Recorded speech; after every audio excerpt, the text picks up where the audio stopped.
नमस्कार, आप देख रहे हैं भारत गौरव न्यूज में पवन कुमार। दोस्तों, जैसे कि हमारे समाज और देश के अंदर दहेज प्रथा एक कुप्रथा बनती जा रही है दिन प्रतिदिन। हम देखते हैं कि हमारे समाज के अंदर जो हमारी बहन बेटियां हैं, हर साल दहेज के लिए हजारों हमारी जो बहन बेटियां हैं उन्होंने अपनी जान देनी पड़ती है। हमारे समाज के अंदर दहेज के ऐसे ऐसे लोग भी, ऐसे ऐसे लालची लोग बैठे हुए हैं जो जिनको शादी के अंदर अगर दहेज नहीं मिलता तो वो जो लगन है वो वापस भेज देते हैं। दूसरी तरफ जहाँ लड़की पक्ष की बेइज्जती होती है, बार बार समाज के आगे बेइज्जत होना पड़ता है सिर्फ और सिर्फ दहेज के लिए। फौजी हमारे देश की आन बान शान होते हैं। फौजी हमारे बॉर्डरों के ऊपर हमारी निगरानी करते हैं तो हम देश के अंदर चैन अमन की सांस लेते हैं और आराम से रह पाते हैं। अगर वही फौजी, जब फौजी का नाम आता है तो हमारा सीना गर्व से चौड़ा हो जाता है कि फौजी आ रहा है। अगर वही फौजी अगर दहेज की बातचीत करते हैं और दहेज की कुप्रथा में आ जाते हैं तो काफी बुरा लगता है। समाज और आसपास के लोगों के अंदर काफी बुरा संदेश आता है। हम बातचीत कर रहे हैं गिलोट गांव के अंदर, जहां 4 नवंबर के दिन लड़की की शादी होनी थी। लड़का फौज में कलर के पद पर लगा हुआ है। गिलोट गांव से लड़की के परिवार के जो लोग हैं वो लगन का सामान लेकर लगन पुजवाने के लिए लड़के पक्ष के घर पर जाते हैं। वहां पर वो डिमांड करते हैं 11 लाख रुपए की। खड़े एंड मौके पर लड़की पक्ष 11 लाख रुपए कहां से लाए? अगर 11 लाख रुपए की डिमांड पूरी नहीं होती है तो लड़के पक्ष ने जो लगन लेके गए थे, सामान लेके गए थे, वो वापस भेज दिया। और ऐसे में लड़की पक्ष है वो बेइज्जती हुई और बताया जा रहा है कि लड़की पक्ष की तरफ से कुछ महिलाएं भी लगन के अंदर गई थी, उनको वहां से धक्के मारकर निकाला गया है। तो लड़की पक्ष के लोग हमारे साथ जुड़े हुए हैं, इनसे बातचीत करते हैं आखिर पूरा मामला क्या था, क्या ऐसी बातचीत हुई। सर नमस्कार। मैं बोल रहा हूँ? हाँ जी जी जी छोड़ दो। हाँ लो जी। हाँ जी, हम वहाँ सुबह यहाँ पर फोन आया लड़के का, राकेश का जी। तो उन्होंने बताया कि हम दहेज लेकर के आना आप, और हमारे मतलब जो मांग पूरी नहीं की तो लगन लेकर ही मत आना, और जो थाना तहसील कोर्ट कचहरी जो भी करना है वो कर लेना। जी, पहले आप अपने बारे में बताइए, आपका क्या नाम है और लड़की क्या? मेरा नाम वीर सिंह है और लड़की का ताऊ लगता हूँ मैं। जी, कौन सी जगह आपने लड़की की शादी है वो की थी? डेरा शाहपुर। डेरा शाहपुर। कितने दिन पहले रिश्ता हुआ था? ये साहब लगभग 11-12 महीने पहले हुआ था, 21 में हुआ था। लड़का क्या करता है? लड़का नौकरी में है, आर्मी में, राकेश नाम है उसका। जी। तो जिस समय आपकी गोद हुई, सगाई की लड़की की लड़की, उस समय ऐसी कोई डिमांड नहीं हुई? कोई डिमांड नहीं थी उस समय, रुपया और नारियल की बात थी। जी। वो जब उससे जैसे 2 तारीख को लगन जाने के टाइम से पहले ही उनकी डिमांड हुई, उससे पहले कोई डिमांड नहीं थी। जी। जब लगन लेके गए उस समय क्या डिमांड हुई, क्या बातचीत हुई? सुबह जैसे कि फोन आया है राकेश का, उसने डिमांड की है और अगर डिमांड पूरी नहीं करो तो लगन लेकर ही मत आना, और कोर्ट कचहरी थाना तहसील जो भी करना है वो करना। मैं यहाँ आया हूँ तो भाई साहब ने बताया मेरे को, अगर भाई फोन आया था उनका इतनी ही देर के मैं अमित, राकेश के ताऊ का लड़का, उसका फोन आया है और उसने हमें कहा है अगर 5 लाख रुपए हमारे गांव में आए हुए हैं, ये 5 से ऊपर करके लाओ तो आना, नहीं तो हमारी बेइज्जती हो जाएगी। उसके बाद हमने परमानंद वर्तमान सरपंच को बुलाया, मैंने बात की, वीर सिंह ने और परमानंद ने बात की, लेकिन वो नहीं माने। तो हमने अपनी इज्जत और बच्ची का भविष्य का बारे में सोच करके जैसे तैसे 5,51,000 रुपये करके ना और लगन की तैयारी कर ली। जी। वहाँ गए, उन्होंने नाश्ता करवाया। नाश्ता करवाने के बाद में छोटा भाई जो अशोक उर्फ सुरेश, उसको बुलाया गया फोन से। जी। तो वो नहीं गया, वो मेरे पास आया, हम अलग अलग बैठक में बैठे हुए थे। जी। तो आया तो उसने बताया कि भाई साहब ये बात है। इतनी ही देर में अमित ताऊ का लड़का है राकेश का, वो दोबारा फिर फोन आ जाता है। मैंने उससे बात की तो उसने कहा कि मैं आपसे बात नहीं करना चाहता जी, और पापा जी से बात करवाओ। मखो जी वो छोटा पापा है, मैं बड़ा पापा बोल रहा हूँ, आप मेरे को बताओ क्या बात है। लेकिन उन्होंने इनकार कर दिया बात करने से। मैंने भाई को फोन पकड़ा दिया तो उन्होंने फिर दबाव दिया कि आप अंदर आ जाओ। हम वहाँ गए, 5-4 आदमी अंदर गया तो बोले आ जाओ, छात पे आ जाओ। वहाँ 20-30 आदमी चौक में बैठे हुए थे और पंडित जी भी मौजूद था। छात पे हम गए तो उन्होंने कहा कि 11 लाख रुपए, 10 अंगूठी, 11 जोड़ी पजेब अगर आपके पास हैं, एक हैंडिया मोटरसाइकिल बुल्ट, वो 100 कौन सी है वो को ना पता, तो वह मोटरसाइकिल जी ये दो तो लगन पुजेगा, नहीं तो अपना वापिस ले जाओ जी। इसके बाद में उसका ताऊ आया है राकेश का, उसका नाम है ओम प्रकाश जी। ओम प्रकाश ने कहा कि अपना सामान रखो और यहाँ से रफा हो जाओ जी।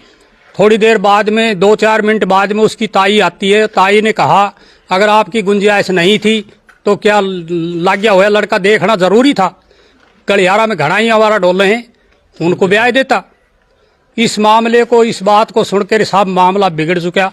फिर हमने पुलिस प्रशासन की मदद ली, फोन किया, पुलिस आई। पुलिस आते ही हमने सामान रख के और लगन वापस लेकर आ गए। बताया जा रहा है कि धक्के मारे गए हैं वहाँ। हाँ, लेडीजों के धक्के मारा गया, मासूम बच्चे भी थे 5-7, उनको भी धक्का देकर के अमित की घरवाली जी आउनी, उसने धक्का देकर बाहर निकाल दिया गया। तो उस समय वहाँ जो गांव के लोग, जहाँ पर आप लगन लेके गए थे, उस समय वहाँ गांव के लोग नहीं थे, उन्होंने कुछ नहीं कहा उस समय? हाँ जी, जब मैं आपको बता रहा कि चौक के अंदर भी 30 आदमी तो बैठे हुए थे लगन पुजवाने के लिए जी। लेकिन उस आदमियों ने किसी की नहीं मानी जी। तो वो तो दहेज, हम तो यही कहेंगे कि इससे जो दहेज का लॉबी है और हमारे बालकों पर प्रेशर डालता है और दुखी करता है, तो उसको कड़ी से कड़ी सजा मिलनी चाहिए। एक तरफ जहाँ फौज का नाम आ जाता है तो हमारा शिन्ना वो गर्व से चौड़ा हो जाता है। बिल्कुल हो जाता है। फिर है। ऐसे कुछ फौजी होते हैं जैसे आपके साथ हुआ, आप हाँ लगन जी, लेके गए, बिल्कुल। तो ऐसे लोगों के बारे में क्या कहना चाहोगे जहाँ कहीं ना कहीं फौज का भी नाम खराब होता है? हाजी साहब, ये तो फौज ही फौज को ना, समाज के भी कलंक है जी। समाज के भी कलंक है, फौज के तो है ही है जी। ऐसे आदमी को तो भर्ती ही नहीं लेना चाहिए। वो जब वो मतलब हिंदुस्तान की सेवा कहाँ करेगा जब उसको अपना परिवार की सेवा नहीं कर सकता, तो वो हिंदुस्तान की सेवा कहाँ करेगा? कल देश नहीं बेचे खा जाएगा। तो जी, जैसे क्या हमारे समाज के अंदर आए दिन ऐसे मामले सामने आ रहे हैं, हमारी हजारों बहन बेटियां हैं वो दहेज की भेंट चढ़ी हुई है, फिर भी समाज और जो प्रशासन है मिलकर कोई कठोर फैसला नहीं ले पा रहे, क्या कारण है? अजी साहब, जो कुटल आदमी होता है ना, वो मतलब मानने को न्या जी, मानने को न्या, वो अपनी मतलब बुद्धि से बाज ना हुए। और ये सब इख्तियार भी को न्या, सब तरह का असर रुपया नारियल से भी हो रहा से, लेकिन कोई कुटल आदमी वैसे वो अपनी आदत से बाज ना हो। अगर अक्सर हम देखते हैं तो अधिकतर मामले फौज के ही सामने आते हैं। हाँ जी। एक मामला मैं 1 साल पहले का आपको बताना चाहूंगा, मेहंदड़ जिले के आगोदा और धनंदा गांव का भी ऐसा ही मामला सामने आया था, जहाँ करेट्टा और हैरियर गाड़ी की बातचीत हो रही थी। तो अधिकतर ये जो फौज के लोग हैं यही सामने क्यों आ रहे हैं, क्या बात है? क्या फौज और प्रशासन समाज मिलकर कोई कठोर निर्णय नहीं कर सकते? दहेज लोभियों के लिए कोई ना कोई तो कड़ा कानून होना चाहिए। कर तो खूब सकती, अगर समाज चाहे तो हर कुछ कर सकता है। क्योंकि उस दिन 4 तारीख की अगर हम बातचीत करते हैं, 2 तारीख को आप यहाँ से धूम धमाके से लगन लेके गए थे। हाँ जी। कि भाई लगन पुजवाने जा रहे हैं, रिश्तेदारी होती है वो साथ, कैमरे को सीधा रखिए आप, जो नई रिश्तेदारी होती है, रिश्तेदारी वो 7 पीढ़ियों की होती है। हाँ जी। एक दूसरे के लिए तैयार रहते हैं वो हमेशा। बड़ी धूम धमाके से गए थे और कुछ क्षणों बाद पता चला तो सब कुछ यहाँ मातम सा हो गया। बिल्कुल सही है साहब, हमारे लिए तो धरती और आसमान दोनों मिल गए थे, हमें कोई ठिकाना नहीं था उस टाइम। टेंट हलवाई सब कुछ कड़ा जोड़ जी। हलवाई लग रहा था, हम सुबह यहाँ लगन लिखवाया तो हलवाई लग चुका था, कार्ड बांट चुका था, और कम से कम तो 20 गांवों को तो रिश्तेदार हमारे साथ थे जी। अब हमें तो सही पूछो तो बोलबा जोगा भी नहीं छोड़ा राकेश जी ने। जी दोस्तों, हम देखते हैं अक्सर महीने, 2 महीने, 6 महीने, साल के अंदर पता नहीं कितनी हजारों लाखों की संख्या में जो हमारी बहन बेटियां हैं वो दहेज की भेंट चढ़ जाती हैं। उसके बावजूद जो हमारा समाज है वो दहेज लोभियों के खिलाफ कोई कठिन से कठिन जो कार्य है वो नहीं कर पाता। कोई कठोर सख्त से सख्त क्या कार्रवाई होनी चाहिए वो कार्रवाई नहीं कर पाता।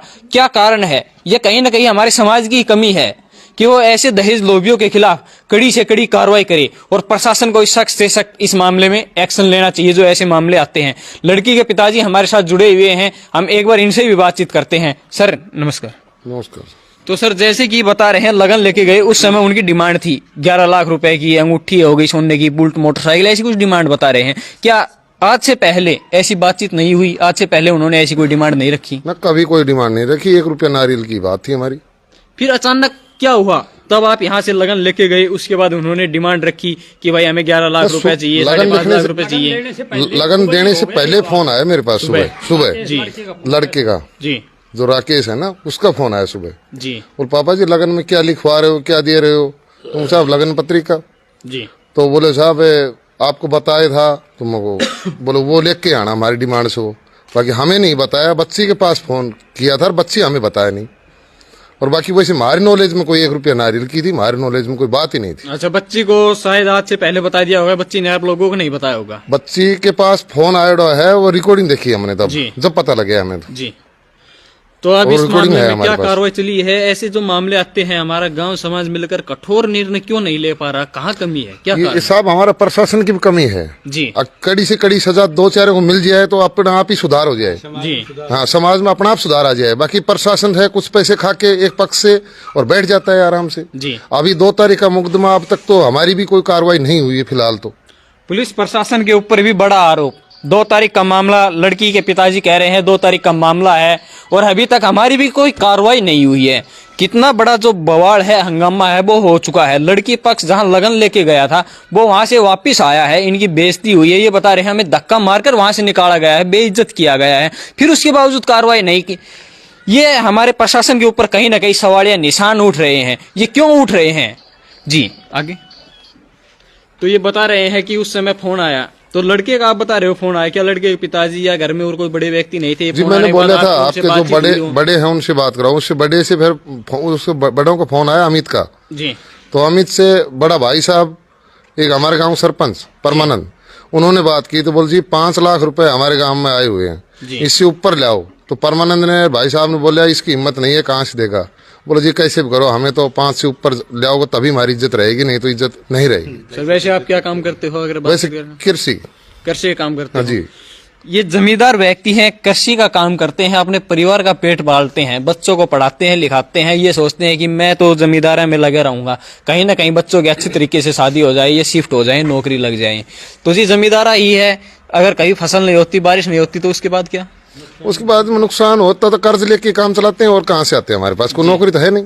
अब पुलिस प्रशासन से और समाज के लोगों से क्या आग्रह करना चाहोगे? जो इतना बड़ा मामला हुआ है, बेइज्जती हुई है, क्या कहना चाहोगे? हम तो ये कहना चाहते हैं जितना हमारा मान सम्मान मान हानि जो हुई है, मान हानि हुई है, उसके लिए कड़ी सी कड़ी तो सजा होनी चाहिए। और जितनी हमारी बेइज्जती हुई है वो सभी को पता होगा इस बात का। तो कितनी बेइज्जती होती है बाप की, एक वापिस चलता है अपने घर में लौटने के लिए। बेटी को क्या जवाब दूं, घर को क्या जवाब दूं, रिश्तेदारों को क्या दूं, गांव में आकर भाइयों को क्या दूं, समाज को क्या दें? तो हमारे पास तो कोई रास्ता ही नहीं था। बाकी हम फिर भी अपने लौटे, वहां से लगन ही नहीं लिया तो क्या करें? जी। और हमने लौटना पड़ा। तो हम तो हाथ जोड़ के प्रशासन से भी यही कहना चाहते हैं, और कड़ी से कड़ी सजा जी देनी चाहिए ऐसे दरिंदों को, ऐसे मतलब कि लोभियों को, लालचियों को। तो जभी सबक आएगा, और भी कहीं बहन बेटी के साथ ऐसा आगे नहीं हो। जी।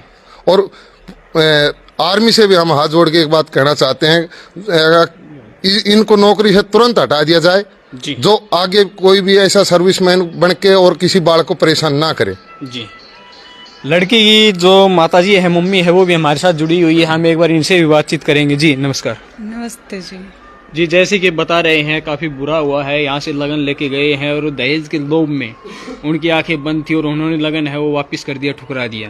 जी हाँ जी सही है, हमारे साथ अन्याय हुआ है जी। हम सब कुछ अच्छो कर रहे हो तो फिर हमारे साथ अन्याय हुआ है। उस टाइम तो हमारे साथ जो बीती वो माने पतो है, बच्ची वो टूट चुकी थी, बिल्कुल माने संभाली है। लेकिन हम तो जो बच्ची ने मतलब आगे जो शादी करी है, दूसरी परिवार बहुत अच्छे हो, तो जो बच्ची ने एक मतलब 1.5 दिन का अंदर मतलब अपना ली उन्हें नहीं। मार माँ जन जी ज्यादा खराब हो। तो मैं तो हाथ जोड़ के सब बहन बेटियों से भी कहना चाहूँ, जो माँ बाप करेगो ना जी वो ही बढ़िया करेगो। सब बच्चियां से यही कहना चाहूँ, जो माँ बाप करेगो ना वही अच्छे होगो। जी ऐसे मामले हैं आए दिन सामने आ रहे हैं, फिर भी कोई कठोर कार्रवाई नहीं होती, कोई कठोर समाज फैसला नहीं ले पाता। जी यो प्रशासन की भी गलती है, यो हमारे समाज की बहुत गलती है। मतलब वैसे कुछ भी जोर ना कर रहा नहीं नू इतना होना के बाद में। ये तो कल आज हमारे साथ हुई हो, कल जी और कहीं साथ भी हो गए हो। तो अगर यह दहेज प्रथा बंद ना करी गई तो जी। तो आप देखते हैं समाज के अंदर दहेज प्रथा बहुत तरीके से फैली हुई है। जैसे लड़के के पिताजी ने जी क्या है, क्या बता रहे थे? जी वो बुलेट मोटरसाइकिल है, एंटर वो मतलब राकेश का नाम है फिलहाल भी वो उरे ही है। हाँ गवाड़न, हाँ जी लड़का का नाम है, गवाड़न ना दइए जी। अभी हम केस है उसके ऊपर।